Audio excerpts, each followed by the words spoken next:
Bangladesh will be looking forward to this session and try and score and get rid of that 132 as quick as possible? They are in a good position, but that was yesterday, so you don't have to look too much in the past. They need to start well here.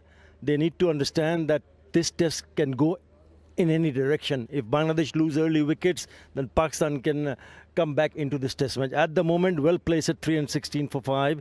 Two well-set batters. But that was, as I said earlier, that was yesterday. So they have to start all over again, and they need to ensure that they just do not lose a wicket early on. If they get their eye in, and we know what Mushfiqur Rahim and Litun Kumar Das can do with the bat, still it's very good batting surface.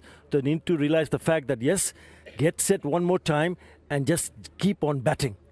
Yeah, when you look at the progress and the run flow through the day yesterday for Bangladesh, they almost started off in first gear, but then come third session and they were in top gear. But they were scoring at, what, 12 runs in 12 overs. But then you come into the last session and it's just really good gradual increase. Yeah, absolutely. And credit to Shadman, the man at the top order. He lost his partner early, didn't he? And it took a lot of courage, a lot of skill to weather the storm, the Pakistan storm. They came hard, they bowled well, didn't they, in patches. And I think he's the key man. He was the one who set the platform. And a lot of people might have criticised Bangladesh early, saying, oh, they're not batting quick enough, modern day scoring, etc. But actually, look at the end of the day, that's what matters. And they got to 300, and Bangladesh haven't done that very often. Yeah. So a lot of credit to him, and good old-fashioned batting. Get through the new ball, and on you go. Yeah, talking about the new ball, when the second new ball came in, Litun Das was the right man because he has opened for Bangladesh, so he knows how to tackle that. And how good was he the other day? Well, I remember that particular over from Naseem Shah when he took him on, and he was really aggressive. Yeah, he's a class act. That's the shot that I was talking about. He smashed 18 runs in that over. That went one bounce and went out of the ground. So what does it show? It shows that he's very good on picking up the length very quickly.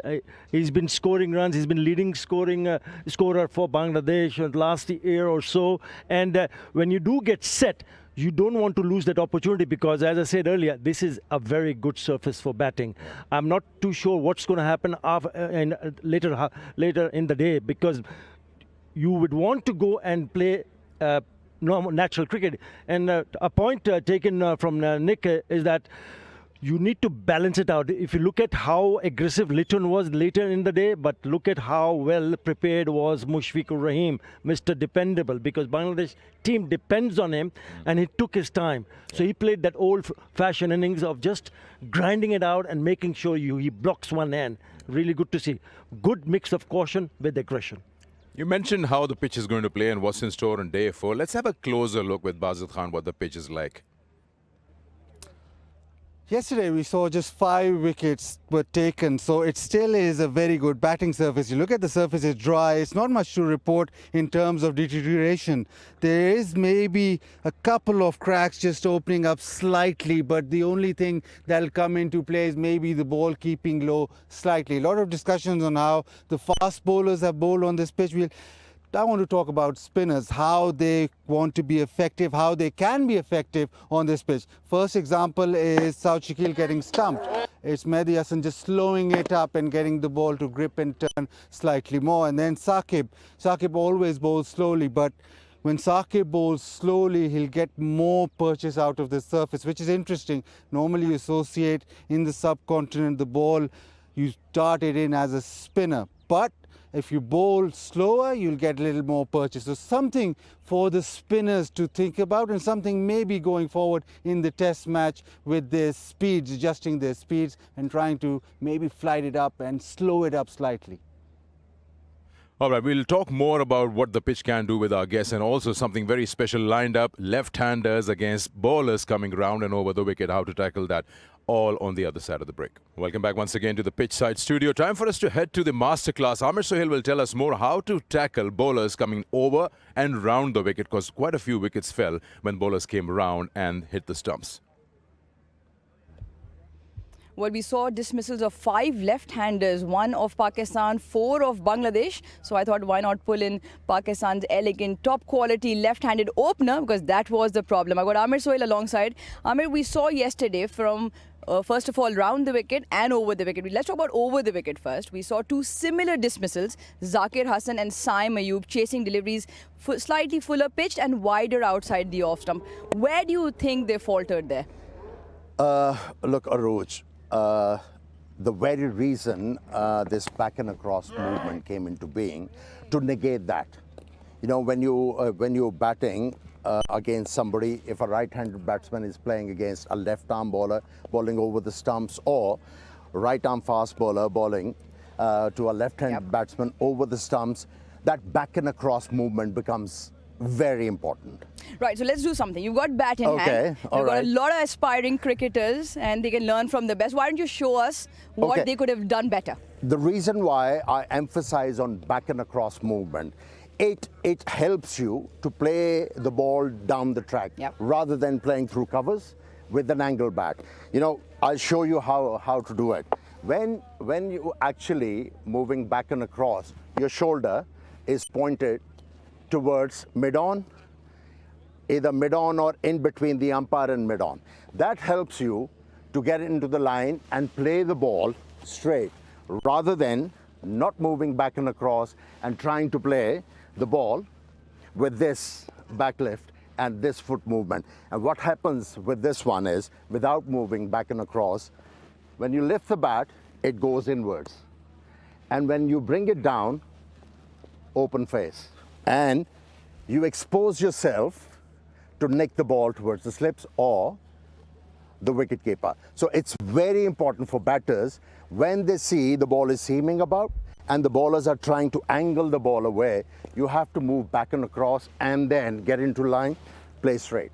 Brilliant. I think nicely summed up in terms of what they could have done and what the learnings would be. Right, let's move across to around the wicket. We saw Khurram Shahzad bowl to absolute jaffers off a length, which was a little bit off the surface, and then Mohammad Ali clean up Shadman on 93. Similar dismissals around the wicket with that angle. What do you have to say about those? It's a similar kind of a thing. You know, you don't have to move back and across. What you need to do is, once the bowler is bowling round the stumps, when you take your setup, you know, when you're looking the bowler coming from that side, you actually close your shoulder. Your trail shoulder goes towards the wicketkeeper or maybe fine leg. What happens from there is, when you lift the ball, a bat, it goes towards leg slip. And from there, when you bring the bat down, the arc is totally different. And that will leave a gap between bat and pad. So it's highly imperative for the batters, when they are looking to face against the right-arm fast bowler bowling from round the stumps, you have to make sure in your setup, when the ball is about to be delivered, you keep your front shoulder, if not in between mid-on or the umpire, you have to keep it parallel to the umpire's position. And from there, when you lift the bat towards the slips. And from there, when you bring it down, there is no gap. Well, it couldn't have been done better. Classical left-hander Amir Sohail showing us exactly what they could have done. I hope you've enjoyed this one. Yeah, it's so amazing how to tackle different kind of bowlers, Nick. I mean, especially the thinking smart ones who are using the crease and going wide and trying to create angles against you. Yeah, I think the biggest question for Pakistan this morning in terms of bowling, when we think about how they executed their plans, is how they're going to win the game.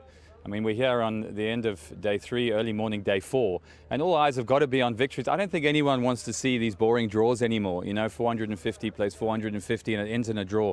I think one of the things we want to look at is, how can we win the game? Pakistan will be thinking, how can they take early wickets? And one of the ways they can do that is obviously to try and get those Bangladesh batsmen out very quickly this morning. But, you know, that for me would be the thinking point from both teams. Well, I'll take it from where he's leaving. I mean, you're Bangladesh captain. Would you cover the deficit and declare? No, I would not. Why not? Because of the fact that Bangladesh, if I was a captain, I would want them to bat as much as possible. You spoke about this is the World Test Championship, Nick, and points do count. Draws don't help, though, do they? It adds few points to your team. Yes, fine, but you don't want to take your chances when you think that you can go and win matches, and in the end you lose the match and you give away 12 points to the opposition. So I think you still a lot of cricket to be played because there are 2 days left here, and if you want to bat, because you never know, because early on first hour is important. If you lose 1 wicket, then you get bowled out. So you don't want to think about declaration. You think I'll be telling my boys, okay, go and get set, and I want to see both Mushfiqur Rahim and Litun Kumar Das picking up 100. I'm going to put a spanner in the works here. Bangladesh declare 50 runs behind and say, over to you, Pakistan. What are you going to do? Yeah, that's what, if you're looking for a result. I mean, it goes for any team who is playing out there. Time for us to take a short break. We'll come back and settle this matter. Don't go away. Welcome back once again to the Pitchside Studio. Quick look at the bowling, and yeah, it's been hard work. Not just for Pakistan bowlers, also for Bangladesh. They've been bending their backs, trying to get wickets. 2 over here for Khurram Shahzad, bowled really well. And a wicket apiece for Naseem Shah, Muhammad Ali and Saim Ayub. So when you look at Pakistan's bowling, yes, of course, when we saw the third session, especially Arthur, it seemed like they were tired legs out there. Yeah, and don't take anything away from Bangladesh the way they batted, especially Litun Kumar Das, because he understood the fact that this pitch got better and better, especially in that over when he smashed 18 runs off Naseem Shah. But yes, that's the reason why we had already discussed before the start of a test match that whether Pakistan got it wrong in terms of team selection. Why didn't they pick up a frontline spinner? So, I mean, there will be, I mean, look at it, it's so hot and humid. We've been sitting in, it's sweltering heat, it's too hot and too humid. So you got to give a break to the, especially the seamers, because it's a long run, they're bending their back, it's hard work, really hard, especially in the sun. That's the reason why you feel that a spinner can just take the load off the shoulders of seam bowlers. It's hard work, but for frontline seamers, you got to make sure that they don't bowl longer spells. I think it's important also, maybe 4, 5, 6 overs. If somebody gets into a good rhythm, maybe give him an extra over, but not more than 4 or 5. Otherwise, you know, they'll start feeling really tired. So, Nick, I mean, Pakistan is on the receiving end at the moment. I mean, they don't have a choice unless Bangladesh declares or not. That's irrelevant. How would you, or what would you tell your bowlers now early this morning on day 4? Take early wickets. I think there's room for improvement. I think if we're being very honest, I think Pakistan did a good job, but I think there's room for improvement in terms of that added sharpness. Shaheen not quite at his best. I think some of the other bowlers, Khurram Shahzad, I thought was excellent. But I think for them, it'll be a real practice on how well can we start here. How much pressure can we apply to Litun Das's defence? You know, we didn't see that really challenged yesterday. He was allowed to get off strike. He was allowed to score at will. So I think a really important hour, that first hour is going to be absolutely key this morning for both teams. But as I said earlier, I think neither team benefits from a draw at the end of this game. Yeah. I think that they've got to start learning how to win. And I think Pakistan need to address the fact that they haven't won a test at home in 3 years. Yeah. Why is that? So if it's because they don't have a world-class spinner, why is a world-class spinner not playing? Yeah, there's Jason Gillespie now. There's an important name in that camp, and the chat he had last evening after the close of play with the bowlers. I mean, of course, the Australian mindset, yeah, go for the kill, and at the same time, he would be understanding how the situation is. You can't really hard-grind the bowlers who've already spent like, what, 5-6 hours under the sun. I think a little bit more positive thinking in terms of how to pick a wickets here. I reckon the cracks that we saw yesterday has gone a little bit more bigger. So bowl on the cracks and see what the ball does. Great. Thank you, gentlemen. It's time for action on day 4 here between Pakistan and Bangladesh. I'm sure it's going to be an exciting day of Test cricket.